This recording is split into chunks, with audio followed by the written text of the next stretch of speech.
aqui primeiro, disponibilizarem pelo menos 25 minutos do dia de vocês para me ouvirem um pouquinho. Eu vou falar para vocês sobre heurística.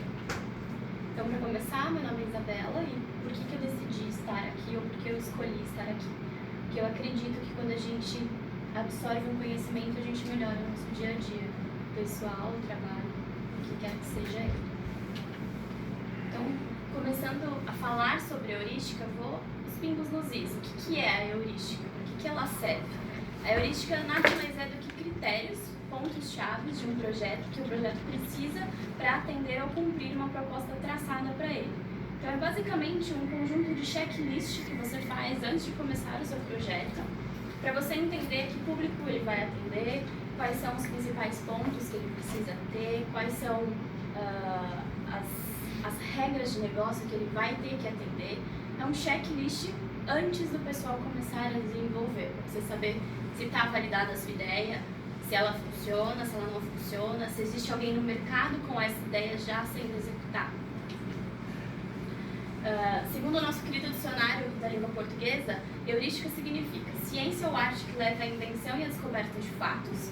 Historicamente, é o ramo da ciência histórica, que consiste na pesquisa de documentos e fontes do passado, e informalmente é o procedimento e normas usadas em pesquisas feitas por meio de quantificação de proximidade a um determinado objetivo. Por que quantificação? Porque quando você sai da qualificação para quantificação, você quantifica algo. Quando você quantifica, você nivela todas as áreas envolventes no mesmo projeto. Então você consegue colocar numa mesma linguagem de entendimento, designer, marketing, negócio, desenvolvedores, numa linguagem que todo mundo entenda. Quando você fala de qualificação, para cada um ele tem um significado diferente, uma amostragem diferente. Então, quando eu faço uma análise heurística? Eu faço uma análise heurística quando eu quero defender uma reformulação. Se eu tenho um projeto muito grande, uma página, um aplicativo, um e-commerce, uma documentação e eu quero reformular ela, eu faço uma análise heurística em cima dele para entender se ele continua condizente com aquilo que eu preciso ou não, ou então para apresentar os pontos que eu preciso melhorar em cima dele, para avaliar a consistência de padrões de interface seja ela desktop, revista, jornal ou aplicativo, e para entender o mercado que meu produto será lançado. Então, antes de lançar um produto, eu vou para o mercado, eu colho as informações que estão dentro dele de possíveis ou quase possíveis concorrentes com o meu produto. Eu vou entender como é que eles abordam o que eu quero, se aquilo que eles estão fazendo hoje já funciona e quais são os principais erros deles que eu posso melhorar no meu produto e posso fazer com que o meu produto seja melhor. Tem uma linha do tempo sobre a heurística. A heurística começou em 1990 com o Nielsen e o Monique. Ela foi em 2004 para o Peter e para o Low. Eles desenvolveram padrões de heurísticas separados, mas que elas fazem relação uma com a outra. Em 2006 veio a ISO. A partir dessa ISO de 2006 é onde começaram a bater muito forte na tecla de acessibilidade.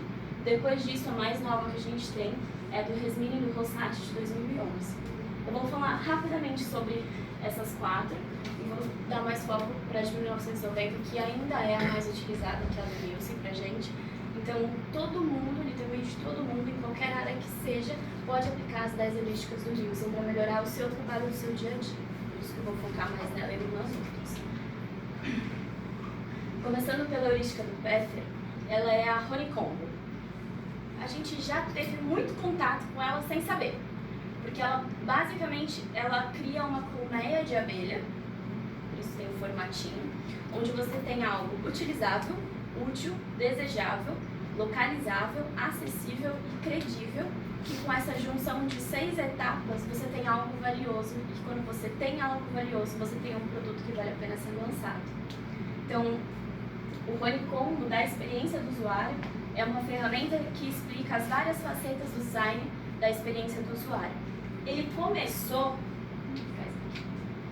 com esses 3 circulinhos que ele tem aqui: o contexto, content e user.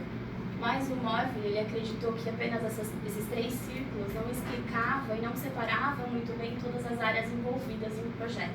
Por isso ele foi e criou a Honeycomb. O Rosenfeld tem o famoso livrinho que acho que quase todo mundo de arquitetura de informação já pelo menos viu uma citação desse livro, ou pelo menos a capinha dele em qualquer aula da faculdade que seja, que é o... A Ju te atrapalhou. A Ju falou que o rapaz do gás chegou, gente. Oh, guys! Eu desliguei tudo menos o Teams. Tudo bem. Não tem problema, problemas técnicos. Então, o Rosenfeld ele veio para complementar e trazer para a arquitetura de informação a Honeycomb, que foi desenvolvida pelo Norvin. Então, o que ele fala? Esse conjunto de heurística, ele é responsável por organizar, rotular, projetar todo o design estrutural de um site, intranet, comunidades online e softwares, como suporte para a usabilidade e a encontrabilidade das informações. Então, esses padrões que ele criou são muito mais usados para a arquitetura de informação do que para qualquer outro lado.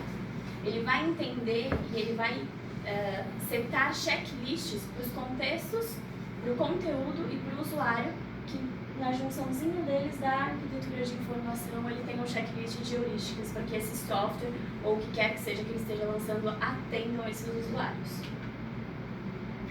Em 2004 teve a ISO.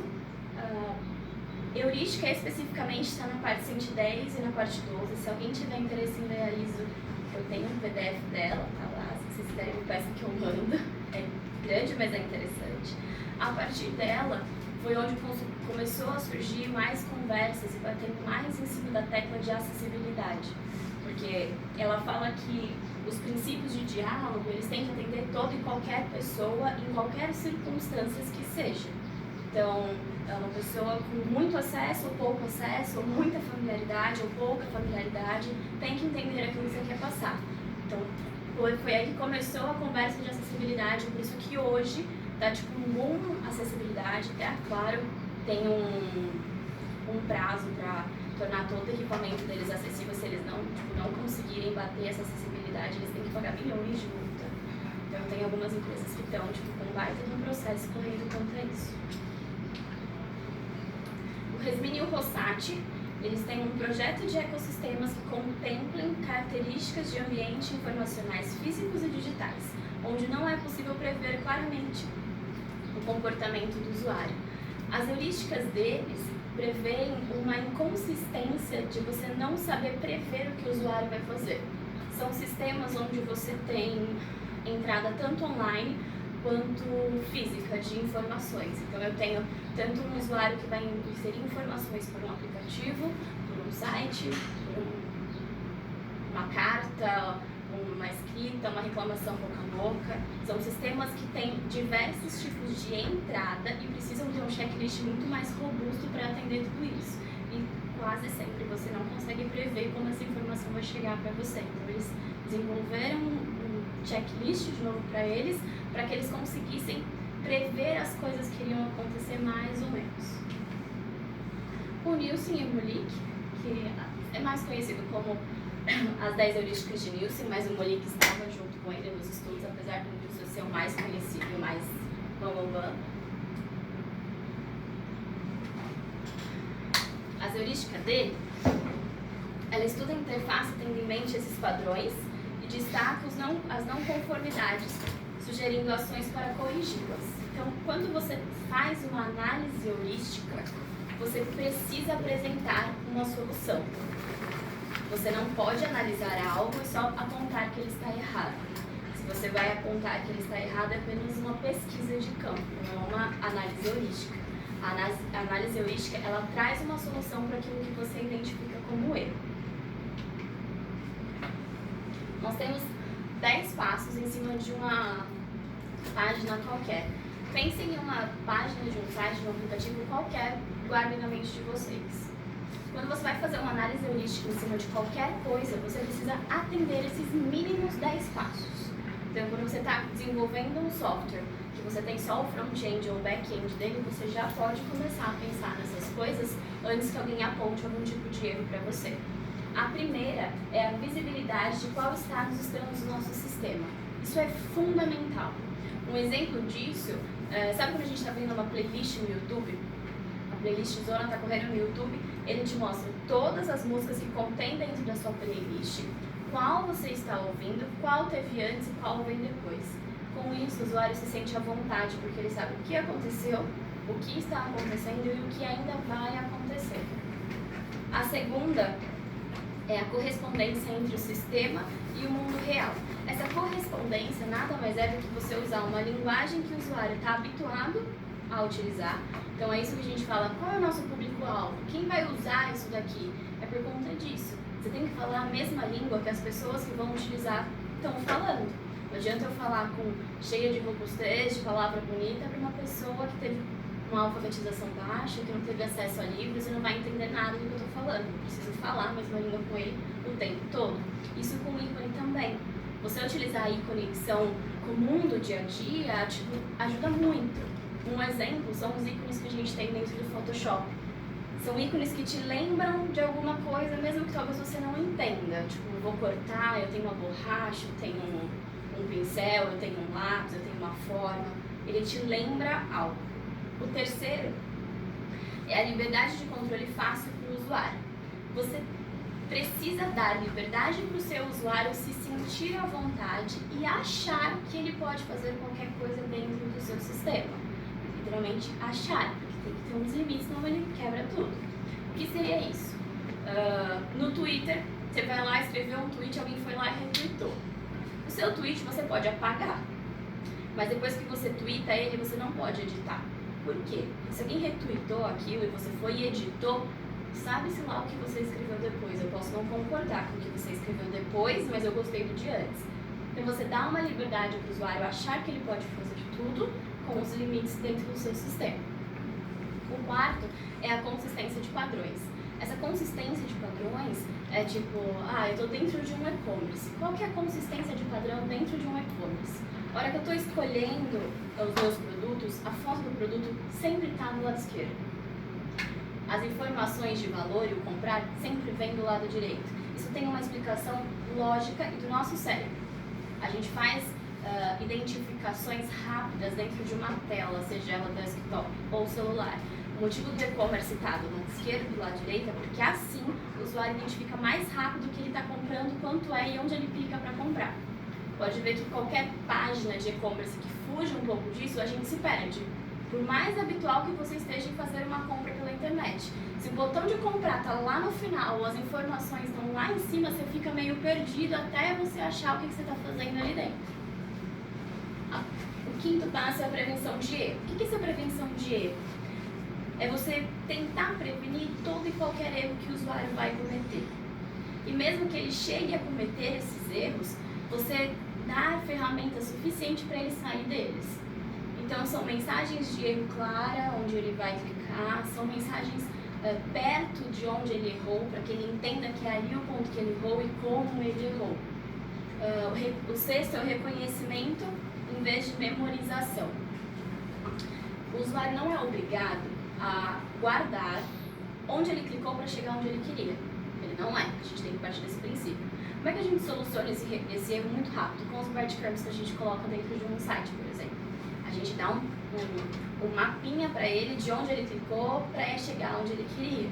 Então é uma prevenção de erro junto com um reconhecimento ao invés de uma memorização. Numa sinalização, você só escrever uma pessoa entre a esquerda. Talvez a esquerda dela demore um pouco para processar e lembrar que a esquerda é para a esquerda. Quando você tem um texto com uma figura, mesmo que ela não saiba, ela sabe que a esquerda é para aquele lado. O sétimo é a flexibilidade e eficiência de uso.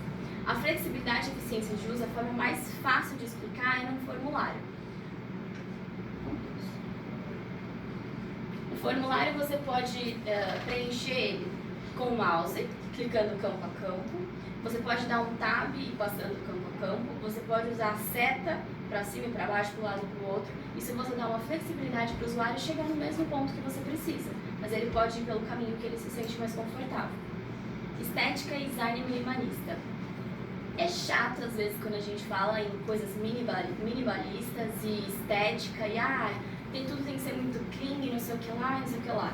Mas quando você enche uma tela de muita coisa, a pessoa não guarda aquilo. E às vezes aquilo se torna cansativo e enche o saco. Então é um dos grandes motivos, às vezes, que lojas, e-commerce, talvez um pouco mais antigos, hoje em dia é mais difícil eles cometerem esses erros. De perder o usuário, de perder comprador. Porque tinha tanta informação, tanta coisa na tela, que a pessoa entra e fala, nossa, eu não gosto de olhar pra cá, nossa, eu não aguento mais ficar nesse site. E ela acabava não comprando. O nono é ajude o usuário a reconhecer e recuperar-se daqueles erros. Quando a gente tem um formulário ou aqueles... as validações de robô. Você digitou errado, seu nome precisa ter tantos caracteres, a sua senha tem que obter uma letra maiúscula, uma letra minúscula, um alfanumérico e um numérico. Se eu não informar para o usuário que ele precisa fazer isso previamente, ele vai cometer esse erro. Então, você não precisa esperar que ele aconteça para você informar para ele que aquilo é necessário. Em alguns casos, é essencial que isso venha antes de tudo. E a última coisa é ajuda e documentação. Com o movimento ágil, algumas pessoas foram deixando de lado a documentação das coisas. Então, aqueles aceitos que a gente não lê mais, a documentação de algum projeto que você quer saber que não existe, isso é fundamental quando você tem uma ajuda e uma documentação.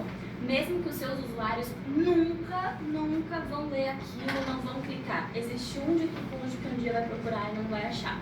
Então é fundamental que você apresente isso para ele, mesmo que ela seja enxuta. Essas são a do Nielsen. E agora uma análise heurística para entender o mercado que eu vou entrar quando eu vou lançar um produto. Ela parte de eficiência, eficácia e satisfação, dividida em 4 frentes: conteúdo, design, arquitetura de informação e negócio. Por que eu divido ela em frente quando eu vou falar de pesquisa de mercado? Porque cada um deles, quando eu vou fazer uma análise heurística de alguma coisa, eu tenho que colocar em uma planilha para gerar números e conseguir quantificar isso. Se eu vou falar de negócio, eu não vou falar a mesma língua que o design quando eu vou gerar ruídos ou incapacidade do usuário executar algo dentro de uma plataforma. Então, o conteúdo ele observa a qualidade e adequação ao propósito da interface. É basicamente aquilo que eu vou escrever. Está claro o suficiente para o usuário entender? Eu preciso escrever mais alguma coisa para ele entender do que eu estou falando? Eu preciso colocar imagens? Eu preciso ter vídeos para que ele entenda isso? A arquitetura de informação é a lógica de apresentação dos fluxos de atividade. Então, eu vou olhar a fundo a lógica com que o site funciona. Se eu vou pesquisar alguma coisa, eu tenho um autocomplete dentro desse pesquisar que vai facilitar a vida do meu usuário. Meu autocomplete está funcionando. Se eu tenho um filtro, ele está filtrando do jeito certo? Não. O design é a análise e adequação da forma de apresentar os conteúdos. É a parte bonita. Tá bonito? É gostoso de olhar, abrir os olhos de quem está olhando, chama a atenção. E o negócio, ele verifica se e como os objetivos do negócio estão sendo atendidos. Porque às vezes eu tenho um sistema lindo, que a arquitetura de informação está redondinha, e alguém olha e fala, nossa, mas esse negócio não é nada disso daí não. Está bem diferente do que seria a proposta inicial. Então eu tenho que olhar sempre esses 4 pontos. Para fazer uma heurística de mercado, literalmente, existe uma planilha. Se alguém tiver interesse, eu posso mandar o material para vocês. Está até aqui, bonitinho, tá para mostrar. É uma planilha zona mesmo, onde você faz conta e você consegue quantificar como que o site está, como é que aquele sistema está. Ele tem ruído, ele tem possibilidades, ele atende heurística, ele atende negócio. Se não, quantos % ele está assim?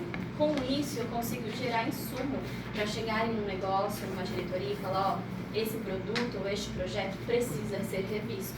Ou esse produto, esse projeto não tem como acontecer. E quando você quantifica, você fala a mesma língua que o negócio. Enquanto você não falar a mesma língua que eles, não dá certo. A gente sabe. É isso. Perguntas? Eu aprendi agora o que é o bread. Vertical. Camber. Migalha de pão. Que é aquele caminho que fica em cima, tipo com a setinha e tal, onde você tá. É muito bom ter, porque não só como localizador de um site, ele é um link rápido. Então, se eu estava na home, por ele eu sei que eu passei na home, eu posso clicar direto nele e eu vou pra lá. Isa, você pode contar, por favor, daquela tela dos 10 passos? Deixa eu te fazer uma pergunta, curiosidade. O item 4, que é a consistência e padrões, ele está atrelado ao cérebro humano mesmo, esquerda para direita, né, de cima para baixo, ou a leitura ocidental? Os dois.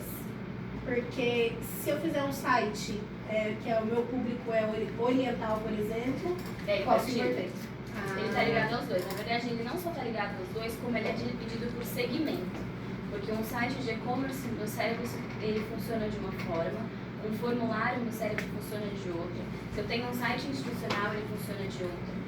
Então eu tenho que saber exatamente qual é o conteúdo que está dentro do meu sistema, qual é o público que vai acessar o meu sistema para eu conseguir gerar uma consistência padrão para ele. Então é mais assim, eu tenho que ter a mesma fonte em todo, o mesmo tamanho, a mesma cor de botão para tudo. Se eu tenho um sim que é rosa e eu tenho um não que é roxo, ele tem que ser rosa e roxo em todo o meu site, todo o meu sistema. Para o meu usuário começar a criar uma familiaridade quando ele estiver ali dentro. E é com base em comportamento do usuário mesmo no estudo. Por exemplo, uma barra de busca sempre vai estar em todos os sites que você vê, está lá em cima. Se você colocar na sua aplicação lá embaixo, é fora do padrão que o usuário está acostumado. Deixa eu mostrar para esses. Eu até ia falar sobre isso, porque com medo de não dar tempo realmente. Acho que não tem. Quando a gente vai tirar essas informações, para cada coisa existe um mapa de calor. Então foi feito, e até hoje é feita uma pesquisa com o usuário, onde existe um laser que fica em contato com os nossos olhos para ver onde a gente olha primeiro, onde a gente vai buscar informação. Então a gente tem um padrão em Z, um padrão em F e tem mais um. É o Z, o F, tem mais um agora que eu não lembro. O F é para formulário, quando a gente olha linha a linha primeiro e ele gera um mapa de calor do que é mais importante para você, sempre está no topo. No final você quase nunca leu, dá importância para ele. O Z você pode usar para e-commerce, para rede social, onde você sempre vai olhar primeiro para o seu lado esquerdo. E aí você tem dois padrões de usuário, onde ele olha para o lado esquerdo e ele vai para cima e ele vai para o lado direito e para baixo, ou onde ele passa a varredura toda a parte de cima, depois ele desce a parte de baixo. Tem dois perfis de usuário para isso. O mercado usa bastante marketing, prateleira. Mais coisas? Não? Não? Obrigada. Se quiser ter acesso a mais coisas, eu tenho bastante PDF, livro. Só me mandar que eu envio para vocês. Valeu. Obrigada.